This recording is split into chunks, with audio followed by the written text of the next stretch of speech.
All right. We are back here at Song of the Day, coming to you from the Rock Cave. I'm your host, Mark Pierce. As usual, it is Monday. Who's got a case of the Mondays this morning? I don't know. Anyway, it's the start to another work week. Biscuit Love getting me through the morning.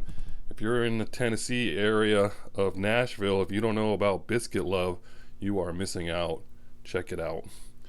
What are we talking about today? I'm excited, but first and foremost, let's back up this bus for a second.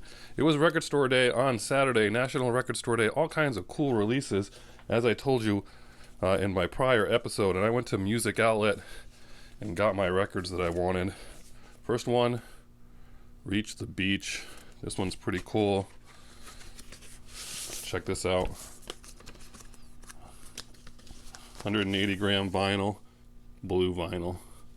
That's pretty sweet, right? And then Donald Fagen, The Nightfly, sweet. So we're doing an episode at Music Outlet one of these days soon.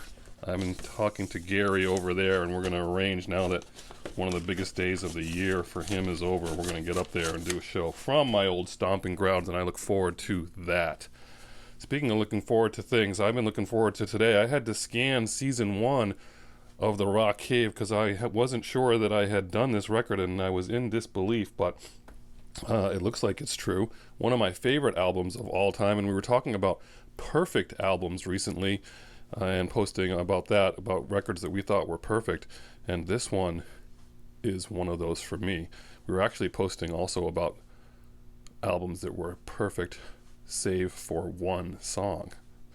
So that's an interesting topic if we want to continue that. But today we are talking about the Cars and their second album, Candy-O, released on June 13th, 1979. Cars out of Boston, their debut, of course, another perfect record. This one outperformed it, believe it or not. I think most people would not be aware of that as far as charts are concerned. This one went to number 3. There were only 2 singles that charted off of this record, unbelievably to me, but that's the case. The third one did not chart. What about this cover? We're talking about this cover. This is a Vargas cover.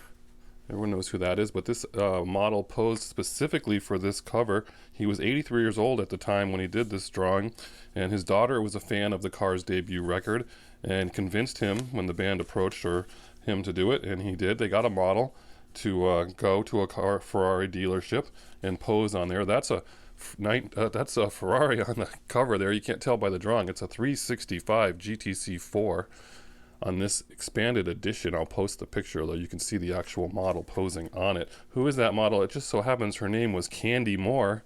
How about that? I guess she was a childhood actress as well. She was Lucille Ball's daughter in one of the early seasons of the Lucille Ball show. Anyway, I love this record. I absolutely love this record. Now, this record's a little different than the debut. They decided not to go with the multi-track harmonies and the less backing vocals. The producer was the same, Queen producer Roy Thomas Baker. They used him for the first album as well. Most of these songs were written after the debut, except for one, Night Spots, that I read about. That was a throwaway from the first record, but most of these were written after the fact. I myself remember hearing this whole album for the first time when I was 18 years old, 18 or 19. My mother had a Mustang, and we had this. I got into this cassette, and I just remember driving around late at night playing this whole thing and being like, "Wow, what a record this is!"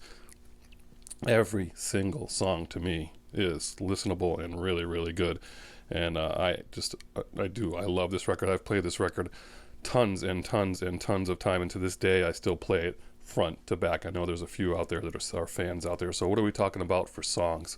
You got the lead off track, Let's Go. That's your highest charting single for them up until that point. Great song. Since I Held You, I mean, I'm going to say every song is great, so we'll just go through these. It's All I Can Do, love it. Double Life, that one was almost left off, I think, the record, but they decided to keep it in. Shooby-Doo, we talked about Shooby-Doo. That song was kind of annoying at first. It's this little intro to Candy-O, but I like it. I'm good with it. I love the lead into Candy-O. I think it should be, they should play Shooby-Doo every time they're playing the song Candy-O. Flip the Record Over, Night Spots, awesome song. Also, You Can't Hold On Too Long, Lust for Kicks, got a lot in my head, and Dangerous Type. Now, Dangerous Type, the lyrics in Dangerous Type, at one point he says, and I didn't know if he was saying this, I had to look it up many years ago, Geranium Lover, I'm live on your wire. And I kept singing Geranium Lover, and I thought it was funny. And I was like, wait, I think he really says Geranium Lover, but maybe I got this wrong. So I looked it up, and sure enough, he's saying Geranium Lover. I have no idea what that's about, but I can't help but laugh when I say Geranium Lover. So, what's your song of the day? This is a tough one. I could pick any of these songs. I'm going to go with Candy-O. We're going to do Shooby-Doo as the intro to Candy-O, but Candy-O is your song of the day today, the title track from this amazing record. And your assignment for today, you didn't know you were going to have homework, is to listen to this whole record front to back and report back what you think. Again, awesome record and an awesome way for at least me to start this week here in the Rock Cave. Speaking of the Rock Cave, we got to start getting some more guests down here. If you're vaccinated, which I hope you are, let's get some more people down in here and do some shows. We'll talk about that some more, but if you're interested, hit me up. All right, have a great day. Have a good week. Looking forward to this whole week. And as usual, I'll catch you on the flip side.